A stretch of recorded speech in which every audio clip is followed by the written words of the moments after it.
Cənab Prezident xalqı tərəfindən seçilərək Azərbaycan dövlətinin rəhbəri seçildi və 30 ilə həsrətinə son qoydu. Bəli.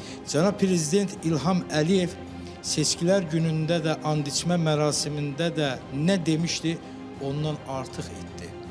Və bugün Qarabağda, Xankəndində, ümumi bugün Qarabağımızda üç rəngli müqəddəs bayraq dalğalanırsa, Cənab Prezident İlham Əliyevin daxili və xarici siyasətin nəticəsi ilə. Allah dövlətimizi qorusun. Amin. Allah xalqımızı qorusun. Amin.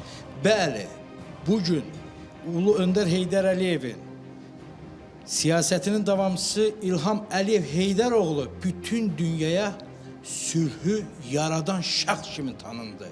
Azərbaycanımızın prezidentidir.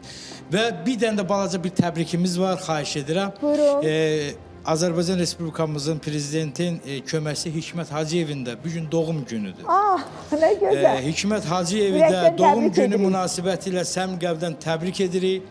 Ona uğurlar işlərində, həqiqətən də Cənab Prezidentin köməkçisi olduğu kimi də xalqını çox istəyir, millətini çox istəyir. Təşəkkür edirəm İsmail müəllim. Sağ olun Nurayna xanım. Sizin bütün dediyiniz sözlərə və arzularınıza təşəkkür edirəm, minnətdaram.